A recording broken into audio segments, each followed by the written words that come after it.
kalkulasi kami, kalau dari jumlah massa itu kami punya keanggotaan yang paling besar di antara teman-teman UKP yang lain, karena jejaring kami dari 20 kecamatan sudah terbentuk semua pengurus kecamatan, 3 kepulauan, dan ditambah lagi beberapa desa dan komisariat. Terbawa, mohon maaf, calon dari mana sih misalkan yang memang latar belakangnya NU misalnya, yang latar belakangnya Muhammadiyah atau apapun itu, ketika sudah masuk ke wilayah kepentingan, maka ini sangat sulit untuk bisa keluar dari kepentingan-kepentingan itu. Bayangkan jika calon tertentu diusung oleh partai tertentu dan didanai oleh pemodal-pemodal tertentu. Ini akan semakin membuat yang paling miris ini ketika terbentuk mindset di masyarakat bahwa segala sesuatu harus melalui transaksi uang. Kalau seumpama ada calon yang kemudian dia itu langsung pesantren gitu, berkampanye di rumah sendiri, gitu. Seumpama ya pesantren. Iya, ada yang pondok pesantren, tapi kan rumah, kemudian sekolahnya kan beda gedung. Masa sekolahnya juga di rumah? Boleh dipasang banner di dalam rumahnya. Kalau di dalam rumahnya silakan. Saya menekankan politik uang itu jangan diberi ruang sedikit. Pengawasan pemilu yang dibiayai oleh uang rakyat ini harus dilaksanakan dengan sebaik-baiknya dan sebenar-benarnya. Atau bahkan masyarakat dari pihak Bawaslu menjamin keamanan dan keterjaminan haknya masyarakat yang melaporkan itu, sehingga tidak diusik oleh mereka yang memiliki kepentingan-kepentingan. Aku juga sudah mendapatkan intimidasi yang luar biasa ketika pilkada 2015 kemarin pun juga tidak terlepas dari rekan-rekan yang tidak pantas dikeluarkan di kantor kami. Itu hal-hal yang biasa-biasa saja. Dalam kontestasi kepemiluan ini, IPNO sebenarnya menjadi salah satu target. Satu, kedua, Undang-Undang Nomor 10 Tahun 2016 terkait dengan pelaksanaan pemilihan gubernur, wakil gubernur, bupati, wakil bupati, wali kota, dan wakil wali kota antara pemberi dan penerima itu sama-sama akan mendapatkan pidana.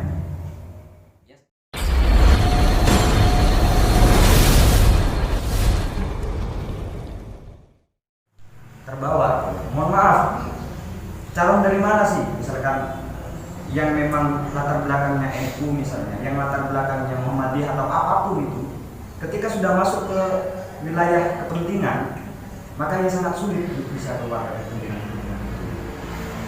Bayangkan jika calon tertentu diusung oleh partai tertentu dan didanai oleh pemodal-pemodal tertentu. Ini akan semakin membuat yang paling miris ini ketika terbentuk mindset di masyarakat bahwa segala sesuatu harus melalui transaksi uang. Nah, ini yang paling mengkhawatirkan ketika segala sesuatu seakan-akan materi ini merupakan agama baru bagi masyarakat kita. Ini yang sangat paling krusial sebenarnya. Maka saya kira memang tidaklah pantas, memang tidaklah cukup jika hanya sebatas mengedukasi masyarakat, mengajak masyarakat untuk bagaimana bisa melaporkan. Kenapa? Karena ternyata di lapangan yang terjadi adalah ketika kita ikut dalam memberantas praktek money politik seperti itu dengan cara melapor atau dengan cara apapun, ini malah justru kadang diancam oleh kelompok tertentu. Nah, maka posisi mereka yang tidak memiliki payung hukum, ya mereka mengurungkan niatnya untuk membasmi praktik money politik itu. Mari, apakah memang dari pihak Bawaslu misalkan memiliki badan khusus yang memang bertanggung jawab untuk memberikan payung hukum kepada masyarakat yang seperti ini, atau bahkan masyarakat dari pihak Bawaslu menjamin keamanan dan keterjaminan haknya masyarakat yang melaporkan itu, sehingga tidak diusik oleh mereka yang memiliki kepentingan-kepentingan itu ya. Jadi saya kira memang harus ada upaya-upaya yang lebih dari sekadar mengkampanyekan, mengedukasi, yang memang itu lebih ngena ke intinya. kira itu. Terima kasih. Terima kasih dari rekan Abbas. Jadi di sini saya lebih kerucutkan kembali ya. Jadi di sini untuk pertanyaan pertama yang saya ambil dari sahabat Abbas tadi, yaitu bagaimana peran dari praktek politik bisa diminimalisir. Itu yang pertama, dan juga dijelaskan dari beberapa penjelasan terkait tentang keadaan di lapangan. Hingga akhirnya keluar pertanyaan kedua, yaitu apakah Bawaslu punya payung hukum dalam permasalahan ini, dalam artian pelaporan seperti itu. Bahwa kampanye itu dilakukan di stasiun ataupun sekolah, intinya di dunia pendidikan seperti itu. Justru sekarang yang paling empuk jadi sasaran ini mungkin caranya berbeda, tapi kalau kita melihat di lapangan itu sasaran yang paling empuk adalah pesantren, ya itu adalah lembaga pendidikan. Nah, bagaimana kita bisa mengetahui bahwa itu berkampanye ataupun hal lain, karena mungkin bahasanya nanti berbeda silaturahmi. Kalau silaturahmi berbeda juga kan. Padahal dalam artian silaturahmi itu ada plus-plusnya seperti itu. Nah itu mungkin yang nanti perlu lagi diperjelas oleh Bawaslu. Kemudian yang kedua, kalau itu dilarang, bagaimana kalau seumpama ada calon yang kemudian dia itu berasal dari pesantren gitu loh, berkampanye di rumah sendiri. Seumpama, ini saya masih belum tahu kalau di Indonesia ini ada yang berasal dari pesantren. Kalau seumpamanya ada dari pesantren, dia emang rumahnya sendiri. Ini rumah sendiri, ini rumah saya. Santrinya sendiri. Mungkin juga ke pesantren lain, masih keluarganya dari calon itu. Seumpama, masa mau mengajak keluarganya sendiri seumpamanya itu dilarang? Nah, itu apakah ada aturan-aturan sendiri seperti itu? Kalau seumpamanya nanti calon itu dikritik, dia punya alasan yang sangat kuat. Ini rumah saya pribadi. Jadi saya boleh kok memasang ini, memasang itu gitu. Nah ini yang menurut saya dan selama ini yang saya tahu ini masih ambigu gitu. Nah mungkin nanti ada penjelasan yang lebih konkret. Mohon maaf, saya juga belajar ini masalah politik, masalah ini baru, makanya supaya ada pemahaman mungkin hanya itu dari saya. Mohon maaf, assalamualaikum warahmatullahi wabarakatuh. Apakah ketika kita mengumpulkan massa lalu kita ngasih makanan begini keluar duit kan? Apakah itu politik uang? Bukan. Sepanjang seluruh kegiatannya itu legal, ada dalam undang-undang dan dilaporkan dalam dana kampanye, itu nggak masalah. Yang tidak boleh memberikan uang, ya. Dan barang yang tidak diatur di undang-undang maupun di PKPU, gitu ya. Misalnya ngasih mobil itu kan bukan uang, barang, ya. Tapi tidak boleh. Karena di bahan kampanye tidak ada yang namanya bahan kampanye mobil. Kalau stiker boleh. Stiker pun ada ukurannya 10 kali 5 cm. Baliho ada ukurannya juga, baliho 4 kali 7 cm. Spanduk boleh, ukurannya juga ada 1,5 kali 7 cm. Ya, kalau stiker cm. Begitu. Sepanjang itu dikeluarkan untuk kegiatan-kegiatan kampanye yang legal dan masuk di dana kampanye, maka itu sah sebagai biaya politik. Kalau nggak duit, ya. Tetapi ketika ini sudah berbentuk duit, datang kepada masyarakat, mengajak masyarakat untuk memilih maupun tidak memilih, ngasih uang, tolong yang ini jangan dipilih, misalnya begitu, atau berbentuk janji, itu sudah politik uang. Itu sudah politik. Jadi bisa dibedakan ya antara biaya politik dan politik uang. Nah, sekarang kita masuk ke soal sumber dana yang biasanya dipakai oleh peserta, baik di pemilu maupun pilkada. Kita tahu ini sudah menjadi konsensus bersama bahwa pilkada diserahkan kepada masyarakat untuk memilih pemimpinnya. Kalau dulu pilkada itu kan dipilih oleh DPRD. Kemudian ada protes dari masyarakat, kita kok seperti memilih kucing dalam karung. Sehingga diputuskan pilkada itu menjadi pilkada langsung, artinya pilkada yang dipilih oleh masyarakat. Negara demokrasi, kontestasi demokrasi, momen elektoral seperti ini memang meniscayakan biaya politik tinggi, ya kan? Meniscayakan biaya politik tinggi. Bayangkan kita iklan di media massa aja harganya berapa itu? Coba tanya sama Mas Jun yang pakai baju, mahal. Apalagi misalnya media-media nasional, TV itu hitungnya per 15 detik. Kalau TV, kalau koran per milimeter hitung harganya. Kalau radio per 30 detik atau per 1 menit, tapi 30 detik lah. Kalau TV itu per 15 detik. 15 detik itu bunyinya berjutaan. Ya. Oleh karena mengapa kemudian kampanye di media massa itu dibatasi untuk memberikan aspek kesetaraan ke sesama calon. Jangan sampai kalau misalnya ada calon kaya, dia bisa berlomba-lomba iklan di media. Sementara calon yang miskin karena nggak punya duit, dia nggak bisa. Makanya dibatasi di situ. Ya.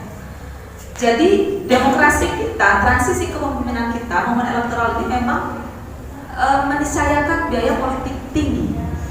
Nah, ketika ditanya orang itu dari mana, benar masnya itu tadi. Penelitian KPK disampaikan secara resmi kemarin ketika diskusi publik di Bawaslu Jawa Timur, bahwa ternyata biaya yang dipakai oleh calon kepala daerah, baik itu gubernur, bupati dan wali kota, 82% lebih berasal dari sponsor. Ya. Jadi hanya 17%. Misalnya ada 1 miliar, 82%,3 berapa berarti? 823 jutanya itu berasal dari sponsor.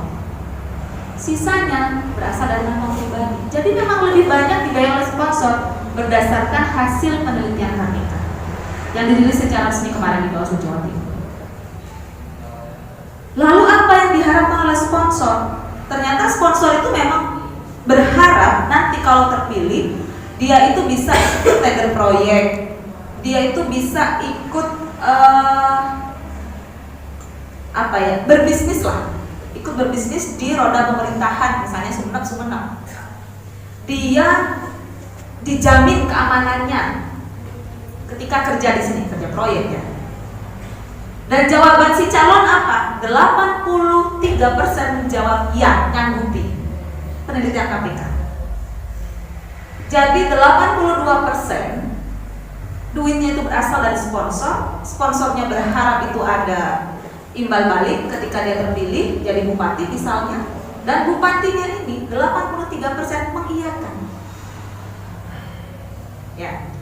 Nah, biaya politik tinggi ini faktornya apa? Salah satunya karena ada ketidakpercayaan diri dari calon. Ketika saya nggak ngasih duit kepada masyarakat, dia nggak akan milih saya. Dan masyarakatnya senang kalau dikasih duit. Di samping memang biaya-biaya yang lain, ya. Di samping memang biaya. Kalau saya secara pribadi, saya tidak mewakili lembaga ini. Saya secara pribadi, memang soal dana kampanye itu harus diperbaiki. Sistem kita untuk penelusuran dana kampanye.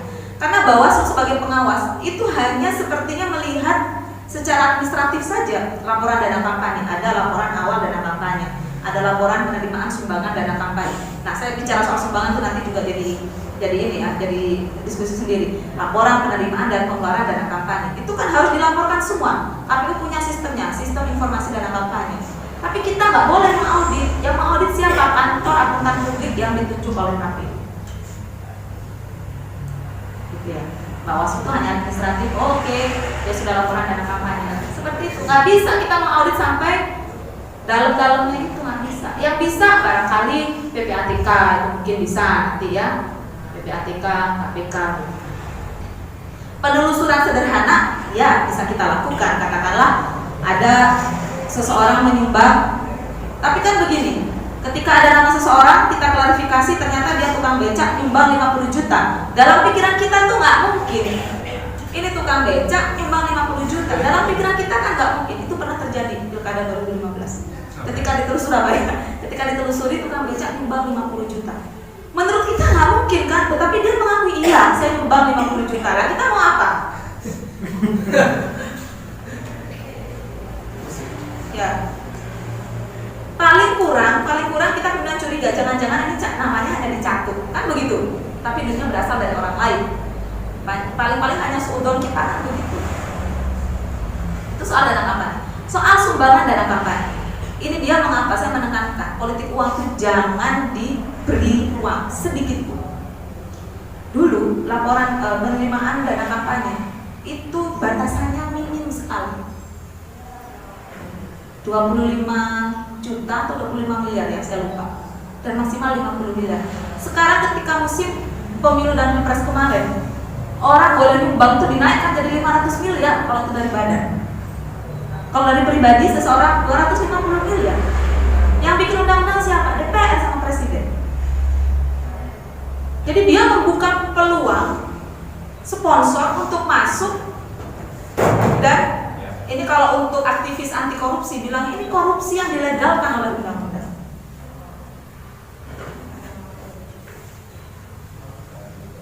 Dia dapat sumbangan dari sponsor itu tadi. Karena boleh loh orang nyumbang itu boleh, Mas. Ada batasannya. Yang tidak boleh misalnya duit sumbangan hasil dari korupsi, bantuan dana asing itu tidak boleh. Tapi pribadi saya mau nyumbang 5 miliar misalnya, boleh. Di undang-undang itu boleh. Ya memang itu makanya saya sebut tadi LPSDK, laporan penerimaan sumbangan dana kampanye. Dari perorangan boleh, dari badan boleh. Dari badan itu boleh. Dan nominalnya itu diperbesar. Nominalnya diperbesar. Itu ada di undang-undang, legal. Kayak gitu tuh legal. Legal. Undang-undang pemilu ada, undang-undang pilkada ada. Jadi misalnya sampean punya duit dengan sukarela menyumbang salah satu calon bupati di sini, boleh, silahkan saja. Atau IPNU misalnya, IPNU ini kan badan ya, lembaga, mau nyumbang salah satu calon bupati, boleh, sah itu. Yang penting jangan lembaga Bawaslu aja nyumbang, itu boleh. Jadi memang ini benang yang cukup panjang untuk kita urai, dan saya kok meyakini kalau sumbernya adalah regulasi yang membuka kemungkinan peluang-peluang untuk sumbangan-sumbangan donatur itu masuk, maka memang kembali ke Senayan dan kembali ke kantor presiden, karena yang membuat undang-undang adalah presiden dan DPR.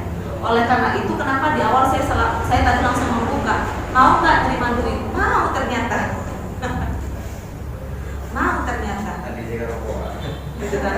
Minimal buat rokokan ya. Tuhan 9 cm katanya begitu. Tuhan 9 cm. Jadi saya berharap selemah-lemahnya iman kita lah ya, selemah-lemahnya iman kita tuh menolak gitu loh kalau ada yang mau ngasih duit ke kita. Karena dari data KPK juga, tangkapan KPK terhadap kepala daerah di musim pilkada itu trennya naik. 2015 sekian, 2017 sekian, 2018 kemarin kan musim pilkada juga itu ada 30 kepala daerah yang ditangkap. Kita tidak tahu ya musim pilkada 2020 kan. Tapi memang yang paling banyak angkanya masih dari anggota legislatif. Tangkapan KPK. Ini data dari KPK. Nah, itu soal politik uang dan biaya politik. Makanya kalau aktivis anti korupsi itu bilang biaya politik itu sebetulnya politik uang dilegalkan. Kita tuh hanya tidak boleh ngasih duit dan tidak boleh ngasih janji. Beberapa hal lain itu boleh. Termasuk misalnya ada satu calon datang ke rumah. Ini rumah ya, bukan lembaga pendidikan. Rumah, meskipun dia ada di lingkungan pesantren tapi rumah. Rumah itu tidak masuk dalam lingkungan pesantren, tapi itu menjadi perdebatan. Tapi kalau saya mendefinisikan rumah itu bukan lembaga pendidikan. Yang lembaga pendidikan ya gedung untuk belajarnya. Gitu ya. Jadi bisa dibedakan ya, bisa dibedakan. Rumahnya kan ada di dalam pesantren. Iya, area pondok pesantren. Tapi kan rumah, kemudian sekolahnya kan beda gedung. Masa sekolahnya juga di rumah? Boleh dipasang banner di dalam rumahnya? Kalau di dalam rumahnya silakan. Di halaman. Iya, di halaman silakan. Yang penting itu bukan halaman sekolah, ya, bukan halaman lembaga pendidikannya. Kemarin saya pernah melihat ketika perjalanan ke Surabaya di perempatan Kedung Coek. Ada yang tahu perempatan Kedung Coek? Habis dari Suramadu, lampu merah pertama. itu ada baliho besar milik salah satu partai. Saya kira itu ditanam di masjid. Saya tegur ke Bawaslu Surabaya, ini lo ada baliho di masjid, saya bilang begitu, gede banget itu kelihatan. Dari situ langsung dijawab, Bu, itu bukan nempel di masjid, itu nempel di bangunan sebelahnya masjid. Masjidnya memang mepet gini loh. Jadi ketika ini ditempel di sini seolah-olah ada di masjid. Dan itu dibiarkan karena memang nggak nempel di masjid. Yang penting sudah tahu. Nanti kalau kita yang nertibkan justru kita yang dilaporkan karena nggak nempel di masjid. Gitu. Tapi kalau misalnya mau nempel ke rumah-rumah penduduk, sepanjang yang bersangkutan mau, silakan. Kalau yang bersangkutan nggak mau tanpa izin ya dapat protes nanti dari yang bersangkutan gitu ya. Mau ngomong pesantren takut, nggak apa-apa. Ya, oke. Apalagi tadi? Oh, soal perlindungan saksi dan korban. Kita di undang-undang tidak diberi mandat untuk itu. Sesungguhnya soal keamanan kan sudah ada pihak polisian, ada LPSK, Lembaga Perlindungan Saksi dan Korban. Gitu ya. Kita MOU dengan LPSK iya, tetapi dalam pemilu tampaknya itu memang sudah menjadi masukan dari beberapa pihak kemarin pada Bawaslu supaya Bawaslu itu membuat semacam lembaga di dalamnya atau apalah namanya yang itu betul-betul bisa melindungi pelapor, karena pelapor ini kan kadang-kadang khawatir ya, khawatir dari gesekan-gesekan sosial yang akan dia terima ketika melaporkan gitu. Karena bagaimanapun juga kalau sudah keluar D berapa formnya, D15 ya, D15 status laporan.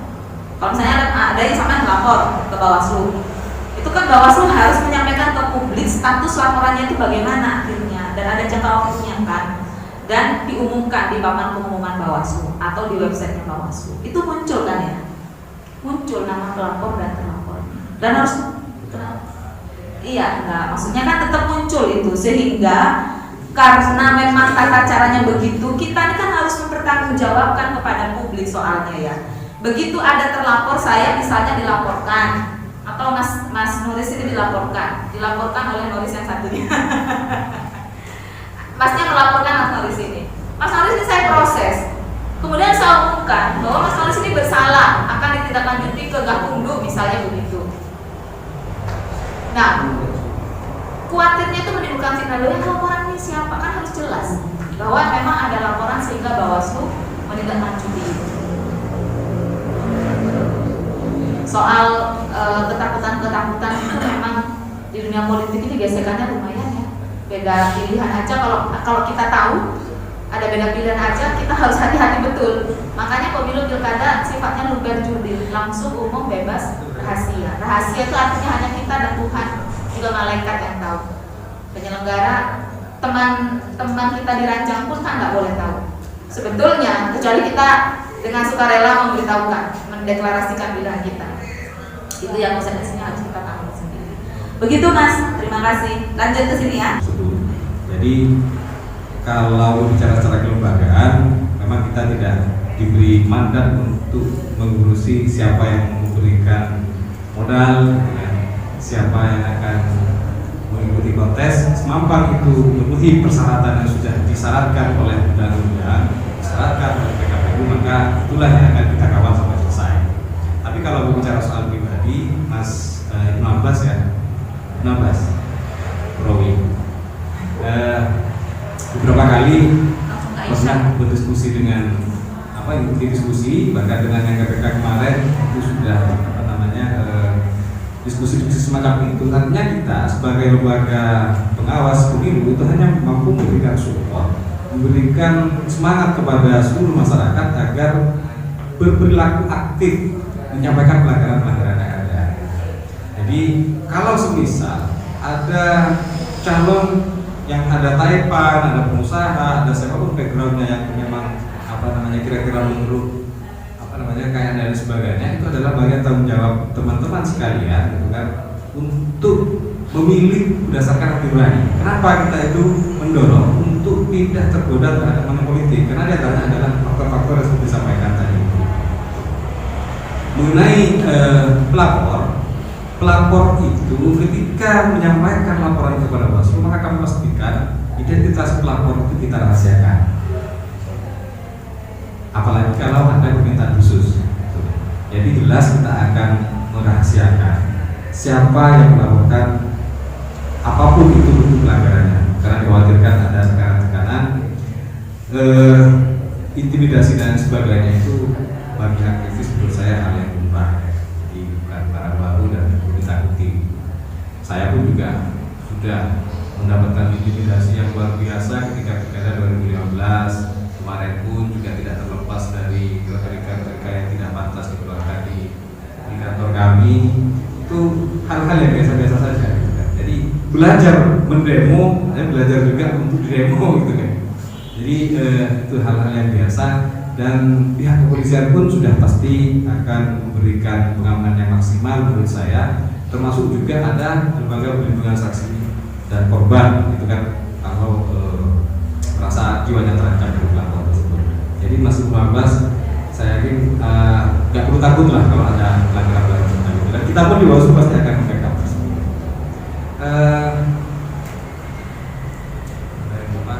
Ada apa lagi yang ditanyakan? Enggak ada. Itu saja. Ya. Kalau untuk kampanye di lembaga pendidikan, jadi yang dikatakan lembaga pendidikan itu memang multitafsir ya.